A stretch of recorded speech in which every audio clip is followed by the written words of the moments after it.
तो चलो अब हम जो रिपोर्ट वाला सेक्शन कर रहे थे, रिपोर्ट जो हमने लास्ट वीडियो में करी है उनको आगे कंटिन्यू करते हैं। देखो नेक्स्ट रिपोर्ट आई है हमारी द एनर्जी प्रोग्रेस रिपोर्ट 2023। ठीक है, एनर्जी प्रोग्रेस रिपोर्ट किसने दी है? ये हमारी दी है international energy agency IEA, international renewable energy agency IRENA, United nation statistics division, world bank और WHO, इन सब ने मिलकर ये रिपोर्ट दी है। इस रिपोर्ट ने क्या किया है? इस रिपोर्ट ने जो बहुत सारे चैलेंजेस आ रहे हैं हमारे सस्टेनेबल डेवलपमेंट गोल को अचीव करने में, उन चैलेंजेस को हाईलाइट किया। ठीक है, कौन कौन से चैलेंजेस आ रहे हैं SDG 7 को क्या अचीव करने में। जो मेजर हाईलाइट्स हैं इस रिपोर्ट की, सबसे पहली हाईलाइट क्या है? जो फैक्टर्स जो अचीव हिंडरिंग कर रहे हैं in the for the achievements of sustainable development goal, वो क्या क्या बताएं फैक्टर्स ने? हाई इन्फ्लेशन, बहुत ज़्यादा महंगाई, तो तुम जानते हो, देखो SDG 7 तुमको बताया ये किसके लिए? एनर्जी के लिए। ठीक है, सबके पास एनर्जी होनी चाहिए, क्लीन एनर्जी। तो हाई इन्फ्लेशन हो गया, अनसर्टेन मैक्रो इकोनॉमिक, ये एक मेरा हिंडर हो गया। डेबिट डिस्ट्रेस, बहुत सारी कंट्रीज़ के ऊपर कर्ज बढ़ता जा रहा है। लिमिटेड फाइनेंशियल फ्लोज, बहुत कंट्रीज़ के पास पैसा नहीं है। ये सबसे बड़ा इन्होंने क्या बताया? हिंडर बताया है कि हम SDG 7 को क्यों अचीव नहीं कर पा रहे। इसने बताया कि हमको कैसे प्रोग्रेस करनी चाहिए इसको अचीव करने के लिए। तो इसने बोला है कि एसेस टू इलेक्ट्रिसिटी, हमको क्या करना है कि हम कैसे मतलब प्रोग्रेस करेंगे SDG 7 को अचीव करने के लिए। तो इन्होंने बताया कि या फिर हम कैसे प्रोग्रेस कर रहे हैं, तो उसके लिए इन्होंने बोला है कि ग्लोबल एसेस जो है इलेक्ट्रिसिटी का, वो इंक्रीज़ हो गया है 84% से 91% 2010 से लेकर 2011 तक। मतलब जो एनर्जी अब मिल रही है हमको, 84 से 91% लोगों तक एनर्जी हम पहुंचा पा रहे हैं 2010 से 2021 तक।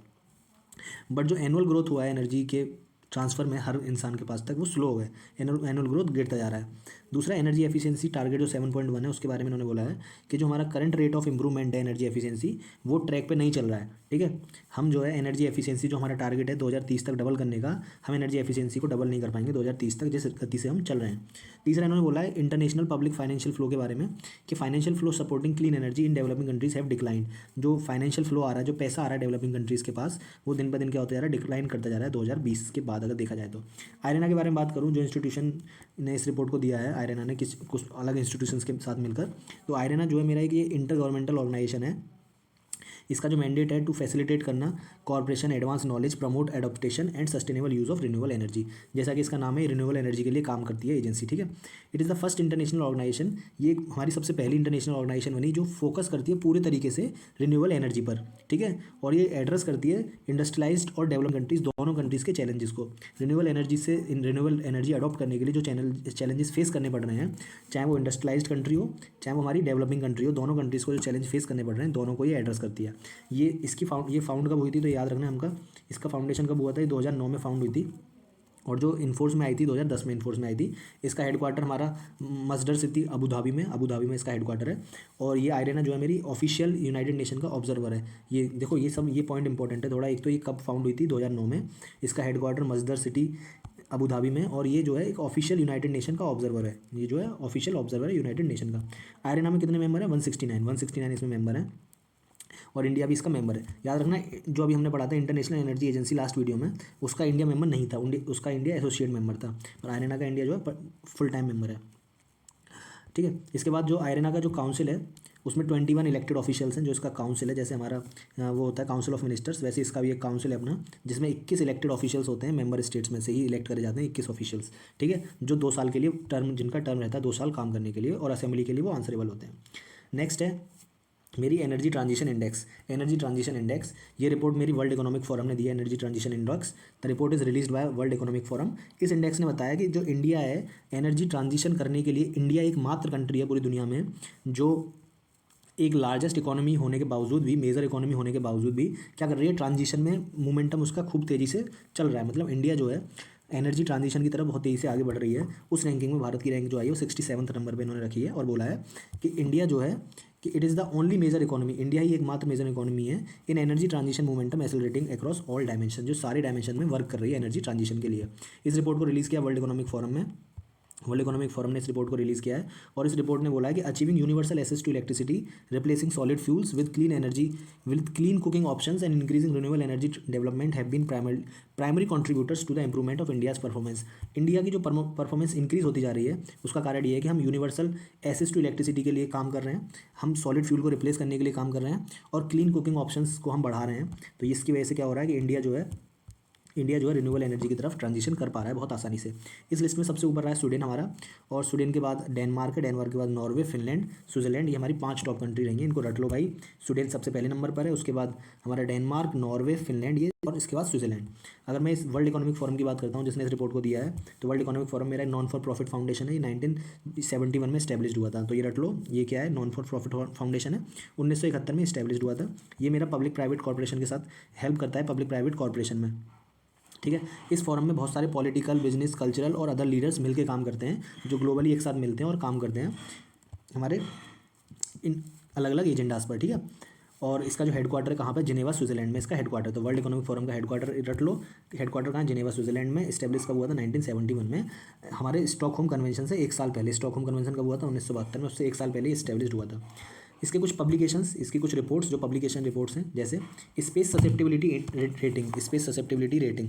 देखो ये क्वेश्चन पूछा जा चुका है, किसी ना किसी यूपीपीसीएस वगैरह एग्जाम में आया है, स्पेस ससेप्टिबिलिटी रेटिंग कौन देता है। तो ये बहुत इंपॉर्टेंट है, क्योंकि स्पेस, हम कभी नहीं सोचेंगे कि world economic forum space susceptibility rating देगा, तो देता है, ठीक है। दूसरा मेरा एनर्जी ट्रांजिशन इंडेक्स, अभी हमने देखा, ये वर्ल्ड इकोनॉमिक फोरम देता है। इसके बाद ग्लोबल कॉम्पिटिशन रिपोर्ट, ये तो यूपीएससी पूछ चुका है। ग्लोबल कॉम्पिटेटिवनेस रिपोर्ट कौन देता है, हमारा वर्ल्ड इकोनॉमिक फोरम देता है। Global IT report, global gender gap report, most important global gender gap report, इसके बारे में भी हम आगे पढ़ेंगे, पर ग्लोबल जेंडर गैप रिपोर्ट बहुत एग्जाम में भर भर के पूछा जाता है। इस रिपोर्ट को कौन देता है, global risk report, global travel and tourism report, global cyber security outlook, chief economist outlook, net zero industry tracker, देखो ये भी एक इंपॉर्टेंट है, नेट जीरो इंडस्ट्री ट्रैकर, ठीक है। Transition industry cluster towards the net zero, interoperability in the metaverse, ठीक है। Edison alliance 1 billion life challenge, ये भी रिपोर्ट है जो हमारा ये वर्ल्ड इकोनॉमिक फोरम देता है। और state of the connected world, ये भी वर्ल्ड इकोनॉमिक फोरम देता है। अब हमारा report on inclusive conservation initiative, ये एक अलग रिपोर्ट है हमारी। Next report on inclusive conservation initiative. तो inclusive conservation initiative report, the report summarises the first phase of implementation of inclusive conservation initiative was released. मतलब जो पहला फेज था कंजर्वेशन इनिशिएटिव के लिए, इंक्लूसिव कंजर्वेशन के लिए, किसके लिए, देखो इंक्लूसिव ग्रोथ तुम जानते हो, ऐसी ग्रोथ जिसमें कोई भी पीछे ना छूटे, सबको एक साथ लेके चलें, उसको बोलते हैं इंक्लूसिव ग्रोथ। तो इंक्लूसिव कंजर्वेशन इनिशिएटिव जो रिपोर्ट है पहली बार रिलीज हुई है, जो इंक्लूसिव कंजर्वेशन रिपोर्ट पहली बार रिलीज हुई है, क्योंकि हमारा एक इनिशिएटिव है इंक्लूसिव कंजर्वेशन इनिशिएटिव, ठीक है। तो उस इनिशिएटिव को मॉनिटर करने के लिए कि कितना उसमें काम हुआ, उसके लिए इंक्लूसिव कंजर्वेशन रिपोर्ट आई। तो इंक्लूसिव कंजर्वेशन इनिशिएटिव क्या है, पहले उसको समझ लेते हैं। तो आईसीआई जो है मेरा इंक्लूसिव कंजर्वेशन इनिशिएटिव, ये एक मेरा ग्लोबल प्रोजेक्ट है, जो डिज़ाइन किया है, स्पेसिफिकली डिज़ाइन किया गया है उसको सपोर्ट करने के लिए जो इंडिजिनस पीपल हैं और लोकल कम्युनिटीज़ हैं in their endeavours to safeguard and manage their land territories and land resources which are rich in biodiversity and system. देखो सबसे पहली बात, जो इंक्लूसिव कंजर्वेशन इनिशिएटिव है, इंक्लूसिव कंजर्वेशन इनिशिएटिव, या कुछ वर्ड्स याद रखो। देखो यूपीएससी के पेपर में कुछ ना कुछ वर्ड्स ही तुम्हें काम देंगे पेपर निकालने के लिए। तो इंक्लूसिव कंजर्वेशन, बचाने के लिए, इंक्लूसिव अपने अपने इन्वायरमेंट को बचाने के लिए, तो ये किसको सपोर्ट करेगा, इंडिजिनस पीपल्स को सपोर्ट करेगा, लोकल कम्युनिटीज़ को सपोर्ट करेगा, ताकि वो सेफ गार्ड कर पाएँ, मैनेज कर पाएँ अपने लैंड को, टेरिटरीज़ को, रिसोर्सेज को, जो कि बहुत ज़्यादा रिच हैं बायोडाइवर्सिटी में और इकोसिस्टम है, तो उनको बचाने के लिए ये काम करेगा इनिशिएटिव। नेक्स्ट मेरा, इसको फंडिंग कौन देगा, the initiative is funded by global environment facility. Most important जो पूछा जाता है यूपीएससी, ऐसे ही क्वेश्चन उठाता है कि कौन इसको फंड करेगा, तो ग्लोबल एनवायरमेंट फैसिलिटी इसको फंड करेगी। एंड इज इंप्लीमेंट, और इंप्लीमेंट कौन करेगा इसको, कंजर्वेशन इंटरनेशनल इसको इंप्लीमेंट करेगा इस इनिशिएटिव को। तो इस इनिशिएटिव को फंड कौन करेगा, ग्लोबल एनवायरमेंट फैसिलिटी, और इसको इंप्लीमेंट कौन करेगा, कंजर्वेशन इंटरनेशनल इसको इंप्लीमेंट करेगा, किसके साथ मिलके, आईयूसीएन के साथ मिलके, ठीक है। ये जो प्रोजेक्ट है मेरा कब से कब चलेगा, 5 साल तक चलेगा, 2022 में स्टार्ट हुआ, 2027 तक चलेगा। प्राइमरी गोल जो है मेरे इसका, मैंने भी तुमको बता दिया, प्राइमरी गोल क्या है कि सारे इंडिजिनस लोग जो हैं, इंडिजिनस ग्रोथ हो सके, सॉरी जो इंडिजिनस पीपल हैं वो अपने बायोडाइवर्सिटी रिसोर्सेज को सेफ गार्ड कर सकें, और these are the characterised by high biodiversity and irreplaceable ecosystem, ठीक है ना। इसके बाद अब हम आगे चलते हैं, ग्लोबल एनवायरनमेंट फैसिलिटी के बारे में थोड़ा सा जान लेते हैं। तो ग्लोबल एनवायरनमेंट फैसिलिटी तुमने सुन रखा होगा, 100 बार सुन रखा होगा कि 1992 में जो हमारी अर्थ समिट हुई थी उसके दौरान हमारा ग्लोबल एनवायरनमेंट फैसिलिटी बना था। इसका हेडक्वार्टर वाशिंगटन डीसी में है। इसका मेन एम क्या है, to protect the environment and financial mechanism for the following convention. देखो 1992 के दौरान बहुत सारे कन्वेंशन भी साइन हुए थे, जैसे हमारा यूएनएफसीसी, यूएनसीसीडी, सीबीडी, ठीक है। तो इन सब कन्वेंशंस को पैसा जो प्रोवाइड करता है वर्ल्ड एनवायरमेंट फैसिलिटी प्रोवाइड करता है। इसके साथ साथ जो डेवलपिंग कंट्रीज़ हैं उनको भी पैसा प्रोवाइड करता है मेरा वर्ल्ड एनवायरमेंट फैसिलिटी। किसके लिए, वो इन्वायरमेंट को बचाने के लिए, अगर कुछ इनिशिएटिव्स ले रही हैं कंट्रियाँ अपने इन्वायरमेंट को बचाने के लिए कुछ इनिशिएटिव्स ले रही हैं, तो उन डेवलपिंग कंट्रीज़ को पैसा प्रोवाइड वर्ल्ड एनवायरमेंट फैसिलिटी ही करता है। ये क्वेश्चन भी पूछा जाता है। तो किस किस को पैसा देता है, सीबीडी 6 इंस्टीट्यूशंस को देता है, 6 का नाम रट लो, CBD, UNFCCC, UNCCD, Stockholm convention on POP, Minamata convention on mercury और मॉन्ट्रियल प्रोटोकॉल को भी ये सपोर्ट करता है वर्ल्ड एनवायरमेंट फैसिलिटी। इसका पर्पस हमारे हमारे समझ में आ गया इसका पर्पस क्या है, फंड प्रोवाइड करना ताकि बायोडाइवर्सिटी लॉस को हम कंट्रोल कर सकें, क्लाइमेट चेंज को बचा सकें, पॉल्यूशन को कंट्रोल कर सकें और जो लैंड से रिलेटेड, ओशन हेल्थ से रिलेटेड इशूज़ हैं उनको सॉल्व कर सकें। ग्लोबल एनवायरमेंट फैसिलिटी मेंटेन करता है मेरे 2 एडिशनल फंड्स को, याद रखना ये जो GEF है मेरा 2 स्पेशल क्लाइमेट चेंज फंड है SCCF, और दूसरा मेरा least develop countries fund, least develop countries fund. एक SCCF है, एक लीस्ट डेवलप कंट्रीज फंड है। जो SCCF और लीस्ट डेवलप कंट्रीज फंड जो है, इन दोनों का मेन एम क्या है कि पुअर और डेवलपिंग कंट्रीज़ को पैसा प्रोवाइड कर सकें ताकि वो अडेप्टेशन और मिटिगेशन एक्टिविटीज़ कर सकें अपनी कंट्री में, ठीक है, ताकि वो अडेप्टेशन और मिटिगेशन एक्टिविटीज़ कर सकें अपनी कंट्रीज़ में। दूसरा, इसको इंप्लीमेंट कौन कर रहा था, इस वाले अभी जो हमने रिपोर्ट पढ़ी, जो इनिशिएटिव पढ़ा हमने ICI इनिशिएटिव, उसको इंप्लीमेंट कर रहा है मेरा कंजर्वेशन इंटरनेशनल। तो उसके बारे में थोड़ा सा पढ़ते हैं।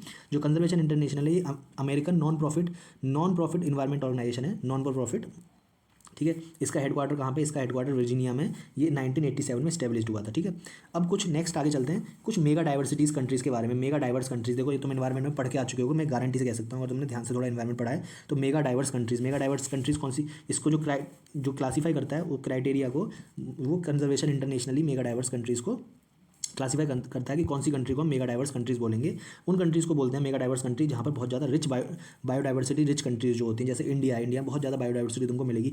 बायो की डाइवर्सिटी, ठीक है, बायोलॉजिकल डाइवर्सिटी, बायोडाइवर्सिटी मतलब डाइवर्सिटी माने विभिन्नता होती है, बायो माने लिविंग थिंग्स की। तो लिविंग थिंग्स की विभिन्नता जिस कंट्री में सबसे ज़्यादा होगी उस कंट्री को हम क्या बोलते हैं, बायोडाइवर्सिटी रिच कंट्री बोलते हैं। इसने टोटल 17 कंट्रीज़ को लिस्ट कर रखा है इसमें, मतलब टोटल जो biodiversity mega country 17 country, India भी इसका पार्ट है। क्राइटेरिया क्या है किसी कंट्री को बायोडाइवर्सिटी रिच कंट्री बनाने का, क्राइटेरिया ये है कि उसमें कम से कम 5000 वर्ल्ड के प्लांट एज एंडेमिक्स मिलते हों और उसमें मरीन इकोसिस्टम भी उसके साथ साथ होना चाहिए, ठीक है। नेक्स्ट मेरी रिपोर्ट है ग्लोबल फॉरेस्ट वॉच रिपोर्ट। कौन सी रिपोर्ट है, ग्लोबल फॉरेस्ट वॉच रिपोर्ट, जो मेरी फॉरेस्ट रिसोर्स इंस्टीट्यूट, जो मेरा एक इंस्टीट्यूट है वर्ल्ड रिसोर्स इंस्टीट्यूट ने एक रिपोर्ट दी है ग्लोबल फॉरेस्ट वॉच, ठीक है।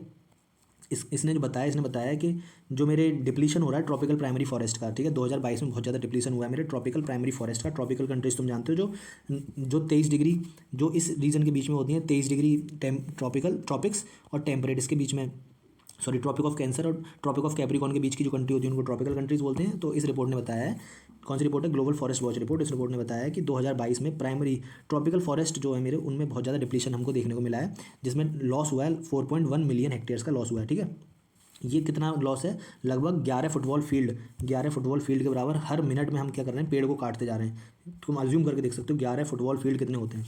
अब इसने किसकी बात करी है, ट्रॉपिकल प्राइमरी फॉरेस्ट की बात करी है इस रिपोर्ट ने। तो प्राइमरी फॉरेस्ट क्या होते हैं पहले उसको समझ लेते हैं। तो प्राइमरी फॉरेस्ट हम उस फॉरेस्ट को बोलते हैं जहाँ पर बहुत ज़्यादा डेंस कैनोपी हो। कैनोपी तो जानते हो ना, पेड़ जो होता है,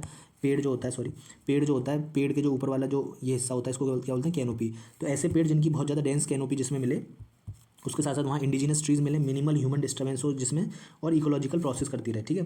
हमारा FAO एस्टिमेट करता है कि प्राइमरी फॉरेस्ट जो है वो लगभग 34% है हमारे ग्लोबल फॉरेस्ट की। तो प्राइमरी फॉरेस्ट समझ में आया जिसमें बहुत ज़्यादा डेंस कैनोपी हो, वहाँ पे इंडिजिनस ट्री पाए जाएँ, ऐसा ना हो कि हमने लगाए हों, बाहर से नहीं लगाए गए हों, इंडिजिनस ट्रीज़ होने चाहिए वहाँ के, और ह्यूमन डिस्टर्बेंस बहुत कम होना चाहिए। FAO ने हमारे ने एस्टिमेट किया है कि पूरी दुनिया में लगभग 34% जो ट्रीज़ हैं वो प्राइमरी फॉरेस्ट हैं, और ये बहुत एक सिग्निफिकेंट रोल प्ले करते हैं कार्बन स्टोरेज में, क्योंकि हमें ये बात पता है कि प्लांट्स जो नेचुरल प्लांट्स जिस रीजन में पाए जाते हैं वो सबसे ज़्यादा कार्बन स्टोरेज करते हैं उस रीजन का, ठीक है। इसके साथ साथ वो outperforming other types of forest भी। The loss of primary forest is nearly irreversible. अगर प्राइमरी फॉरेस्ट का लॉस हो जाएगा तो वो एकदम इरिवर्सिबल है, हम उस लॉस को कंट्रोल नहीं कर सकते, वापस नहीं लौटा सकते। और सेकेंडरी फॉरेस्ट जो कभी लगाएंगे, जैसे अमेजोन के जंगल तुमने काट दिए, अमेजोन के जंगल काटने के बाद तुमने अगर नए जंगल लगाए और तुम चाह रहे हो कि नए जंगल उसी तरीके से कार्बन सिक्वेस्ट्रेशन करें जैसे अमेजोन के जंगल कर रहे थे, तो कभी नहीं कर पाएंगे। तो इस बात को रट लो, secondary forest can not replicate their biodiversity richness and carbon sequestration potential. इस रिपोर्ट के की पॉइंट्स की बात करता हूँ तो इस रिपोर्ट ने कुछ बताया कि जो हमारा करंट डिग्रेडेशन इतनी तेज़ी से हो रहा है, कि हमारे फॉरेस्ट का डिग्रेडेशन इतनी तेज़ी से हो रहा है कि हम अगर रीस्टोरेशन के सारे एफर्ट अगर हम लगा भी दें उसके बाद भी जो हमारे टारगेट्स हैं उनको हम अचीव नहीं कर पाएंगे। ग्लोबल गोल्स जो हमारे क्या क्या ग्लोबल गोल्स हैं जरा ये समझते हैं। तो COP 26 ग्लासगो में जो हमारा 2021 में हुआ था, हमने वहाँ पे एक गोल बनाया था कि हम हॉल्ट करेंगे और रिवर्स करेंगे डिफॉरेस्टेशन को 2030 तक। मतलब जो डिफॉरेस्टेशन हो रहा है उसके रेट को हम डिक्रीज़ कर देंगे और बिल्कुल रिवर्स कर देंगे 2030 तक। इसके साथ साथ हमने बॉर्न चैलेंज में ये टारगेट लिया कि हम 335 मिलियन हेक्टेयर्स जो हमारा फॉरेस्ट लॉस हो चुका है उसको रिटर्न करेंगे 2030 तक, ठीक है। जो 350 मिलियन फॉरेस्ट मेरा लॉस हो चुका है। अच्छा, इस रिपोर्ट ने फिर ये बोला है कि अगर ये जो मेरे टारगेट्स हैं अगर मेरे को इनको अचीव करना है तो 10% एनुअल रिडक्शन होना चाहिए। पहली बात तो डिफॉरेस्टेशन में 10% एनुअल रिडक्शन होना चाहिए, और 22 मिलियन हेक्टेयर का प्रोडक्शन होना चाहिए ट्री कवर का हर साल 2021 से लेकर 2030 तक। जब पॉसिबल है हम अपने टारगेट्स को अचीव कर पाएंगे। नेक्स्ट चलते हैं फॉरेस्ट लॉस इन इंडिया के बारे में।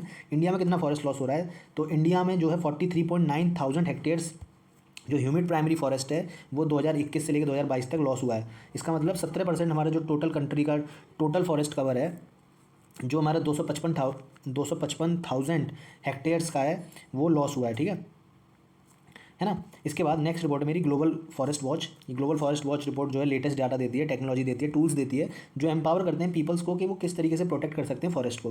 ग्लोबल फॉरेस्ट वॉच ये इनिशिएटिव है वर्ल्ड रिसोर्स इंस्टीट्यूट का, ये रट लो। ग्लोबल फॉरेस्ट वॉच किसका इनिशिएटिव है? वर्ल्ड रिसोर्स इंस्टीट्यूट का इनिशिएटिव है। और ये किसके साथ है? गूगल और USAID के साथ मिलकर इसको जो है इनिशिएट किया है, इस क्या बोलते हैं इनिशिएटिव को, ठीक है, ग्लोबल फॉरेस्ट वॉच को। नेक्स्ट है मेरा वर्ल्ड रिसोर्स इंस्टीट्यूट, जिसने इसको वो क्या इनिशिएट किया है। ये वर्ल्ड रिसोर्स इंस्टीट्यूट के बारे में जानते हैं। ये global research non profit organisation है, इसको 1982 में बनाया था। इसको जो फंडिंग मिलती है वो मैक्रथर फाउंडेशन से इसको फंडिंग मिलती है। इसका हेडक्वार्टर वाशिंगटन DC में।